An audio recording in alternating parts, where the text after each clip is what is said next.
So, the title of my project is Blackbeard and Barbarossa, Caribbean Pirates and Popular Culture. So, basically, my topic is about the 1650 to the 1726 Golden Age of piracy in the Caribbean. And I want to explore, how this relates to the modern portrayal of pirates in the media.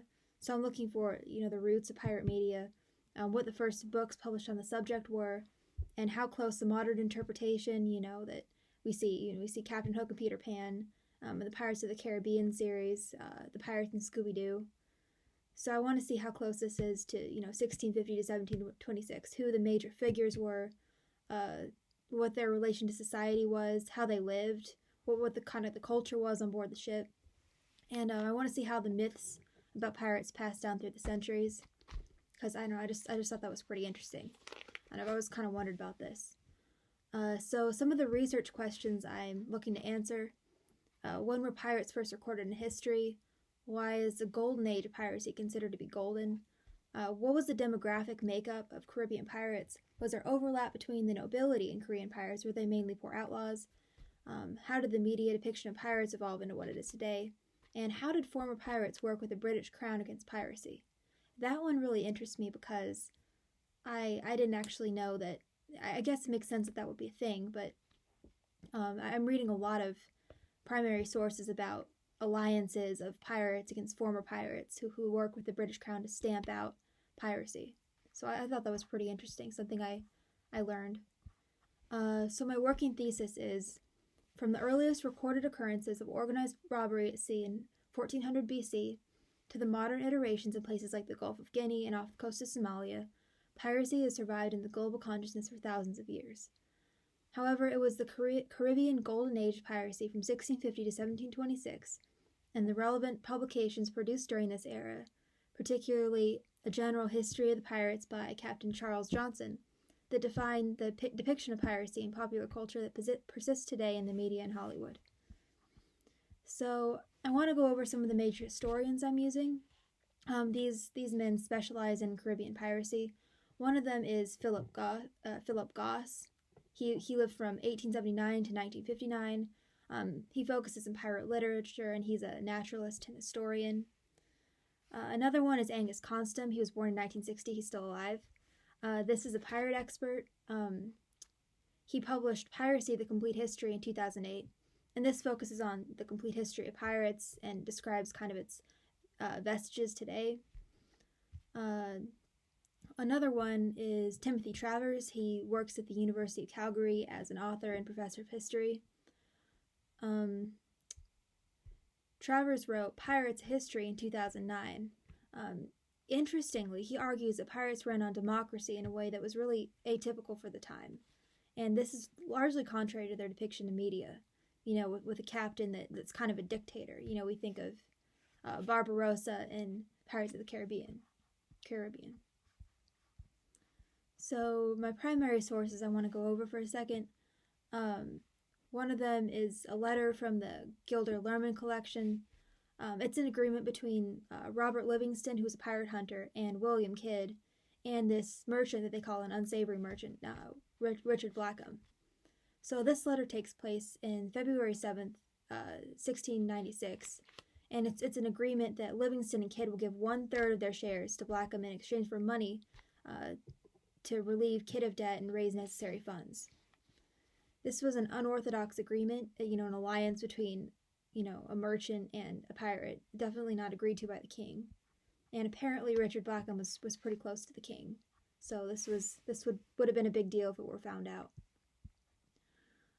Also from the Gilder Lehrman collection, this is a great source. This is a report of the Committee on Foreign Affairs on Piracy around Cuba and Puerto Rico from the 18th Congress, 19th of May, 1864.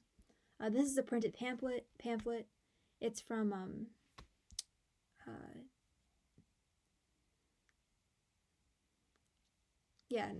9th of May, 1824, and it shows how piracy evolved through the years, which I think is pretty interesting. Another one is a royal proclamation released by James II, King of England, in 1688. This is a decree that there must be a more effectual reducing and suppressing of pirates and privateers in America.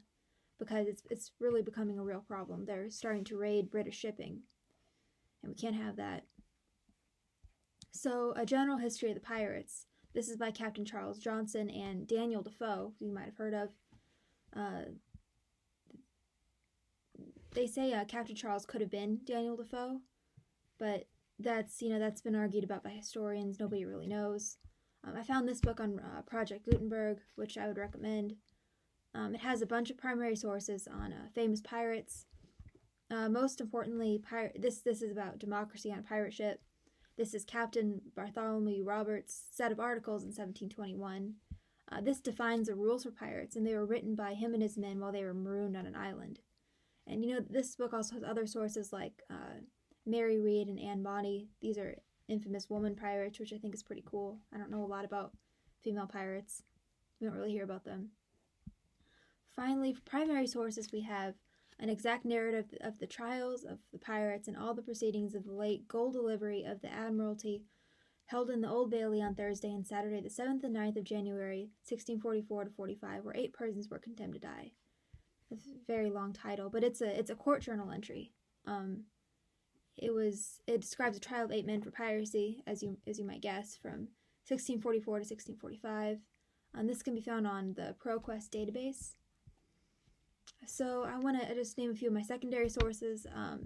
This is by David Head. This is The Golden Age of Piracy, The Rise, Fall, and Enduring Popularity of Pirates. This is an anthology of essays by 12 authors, and it's really good because it covers my scope of research and it has a wide variety of information. Other one is Angus Constam. I mentioned him earlier, Piracy, The Complete History. Addresses the brutal history of piracy. And it's good for, the historical background of my paper, which focuses on the public's perception of piracy versus the reality of it. I think most beneficial is Constam's evaluation of the modern pirate in relation to the history of piracy. Larry Schweikart also wrote an article on JSTOR, Stand By to Repel Historians, Modern Scholarship in Caribbean Pirates, 1650 to 1725. So this one details the first instances of pirates appearing in print, which is pretty cool, and how the subject began to appeal to the public around 1684 with, Daniel Defoe or Captain Charles Johnson's publications. So my last 2 sources are Philip Goss, The History of Piracy, and Timothy Travers, Pirates of History. They're not very creative names, but these books are very helpful. It brings to life some of the characters that you might have heard of this time, like Blackbeard and Kidd, and the Jolly Roger ship. It's helpful to have a good background of the whole history of piracy. Because there was the Vikings, there was the Far East, there were the European renegades. They also cover morals and taboos on in the pirate world, and sort of the culture on board a pirate ship. So overall, I think this is a pretty interesting project, and I might pursue this in the next class. I'm not sure yet, but it was fun learning about all of the ins and outs of piracy, and there's a lot of scholarly literature on the subject, more than I thought there would be. So, thank you for listening.